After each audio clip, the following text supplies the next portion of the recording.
Formålet med dette forsøg er at producere insulin ved at gensplice en gærcellekoloni og derefter afprøve insulinen på forsøgsdyr ved hjælp af det virtuelle laboratorium. Først skal vi bestille vores gen.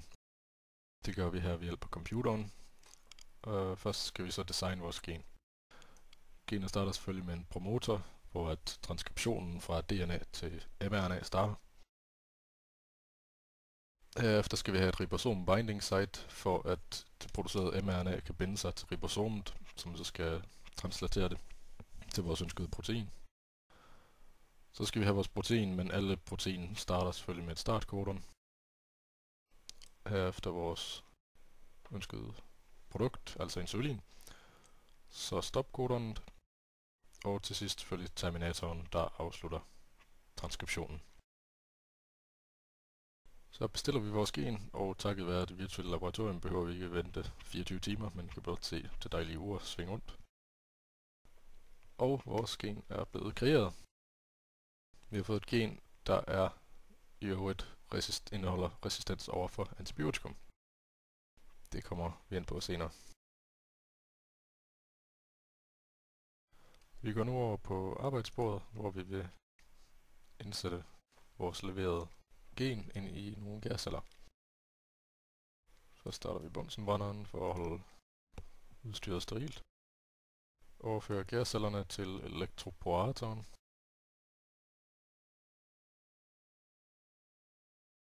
Herefter tilsætter vi vores leverede DNA.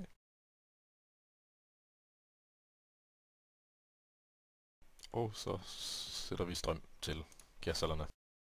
Det der så sker, det er, at når de får chok, så åbner de sig, og nogle af gærcellerne vil have optage plasmidet. De gærceller, der så har optaget plasmidet, begynder at producere det dannede protein. Her ser vi transkriptionen i gang fra DNA til mRNA.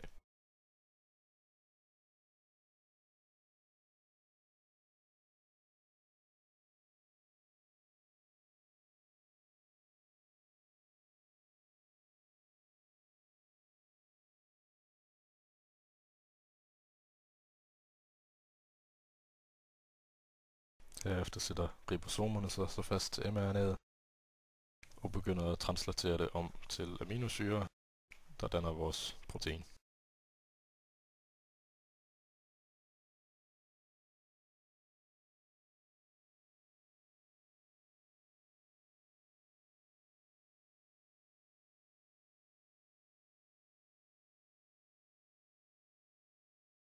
Nu skulle vi gerne have en del gærceller i vores koloni her med vores ønskede plasmid. Eftersom det ikke er alle gærceller, der har plasmidet, er vi nødt til at udrense dem, der ikke har. Så vi tager gærcellerne og smider dem over på en petriskål, hvorefter vi tilsætter noget antibiotikum. Eftersom vores plasmid også indeholder resistens over for antibiotikum, så vil de celler, der har plasmidet, overleve, mens alle de andre vil dø. Og vi skulle nu have en koloni med kun gærceller med vores gensplicede plasmid. Nu har vi altså den rene gensplicede koloni, men vi vil gerne opformere kolonien lidt, så vi smider petriskålen ind i varmeskabet.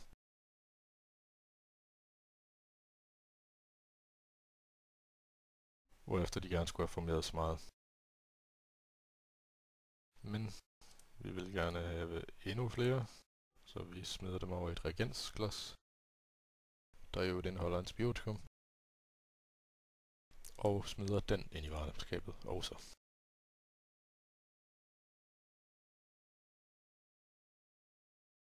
Nu har vi altså en relativt stor mængde gærceller, genmodificerede gærceller, og vi kan derfor tage vores koloni og overføre dem til fermentoren, hvor vi kan gro vores ønskede produkt. Vi kan her i fermentor-kontrolpanelet ændre indstillingerne på fermentering, såsom pH og temperatur. Med viden om gærceller ved vi, at de skal have cirka neutral pH og temperatur lidt over stuetemperatur. Vi kan sætte den på 27.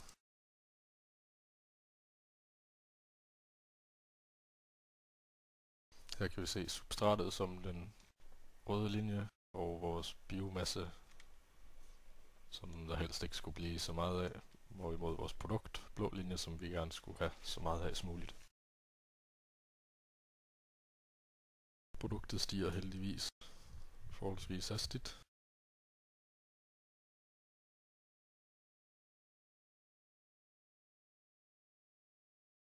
Og vi har her en færdig, fin mængde produkt. Det problem vi så nu får, det er, at vi har en kæmpe masse her, der indeholder både gasceller, biomasse og produkt. Det kan vi så filtrere herover i kromatografiudstyret. Det der sker, det er, at vores produktproteinet vil sætte sig fast i det rør, det kører igennem, hvorefter resten af vores masse blot vil løbe igennem.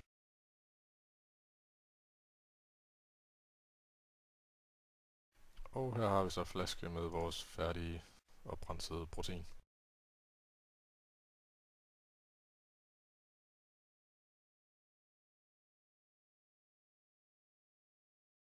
Nu kan vi så se her på musen, om vores kreerede insulin faktisk virker. Hvis vi først tager en normal mus, som skulle reagere ligesom normale mennesker og dyr på både sukker og insulin, kan vi prøve at give den noget saftevand, hvorefter vi her i højre side kan se, at blodsukkeret det begynder at stige. Så flader det ud i takt med, at musen danner insulin, og så begynder blodsukkeret at falde. Det er altså sådan, det ser ud på normale mennesker og dyr uden diabetes. Og vi kan samtidig afprøve vores insulin her, hvis vi prøver at give den noget saftevand igen. Og så giver den insulin. Der stopper stigningen altså meget brat, modsat den anden, og begynder at falde. Så vores insulin ser altså ud til at virke.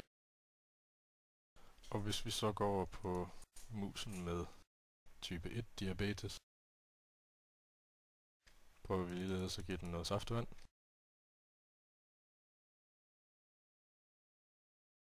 Og modsat den raske mus stiger blodsukkeret her, men det tager meget lang tid før det flader ud.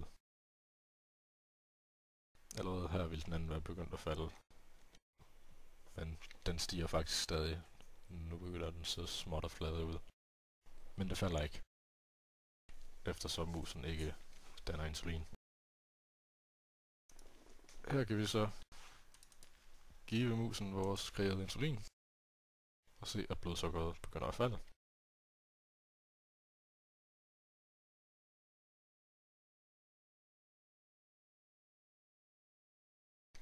Hvis vi så prøver at sammenligne, hvordan type 1 og type 2 diabetes fungerer i forhold til insulin, vil vi kunne se en klar forskel. Vi så lige, hvordan musen med type 1 diabetes reagerede på insulin, i og med at dens blodsukker steg, så faldt det ikke umiddelbart efter, som den ikke dannede insulin, men da vi gav den vores eget insulin, så faldt blodsukkeret. Hvis vi tager vores normale mus og giver den alt for meget saftevand, så vil den udvikle type 2 diabetes.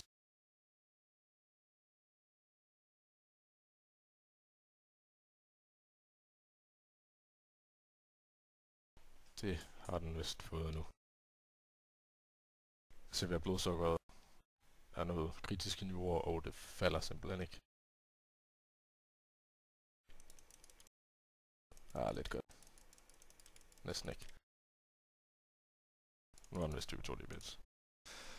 Det falder i hvert fald meget lidt, hvis det overhovedet gør, eftersom musens insulinreceptorer simpelthen ikke reagerer på insulinen, og får ikke blodsukkeret til at falde. Ligeledes kan vi se, hvis vi prøver at give den vores insulin.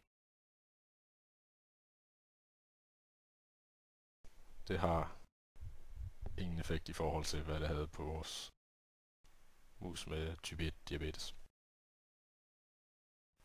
Ligeledes kan man derfor se med mennesker, at det er meget farligt for folk med type 2 diabetes at få alt for højt blodsukker, fordi det er svært at få til at falde, hvorimod folk med type 1 diabetes blot kan tage noget insulin, og så går det over med det samme.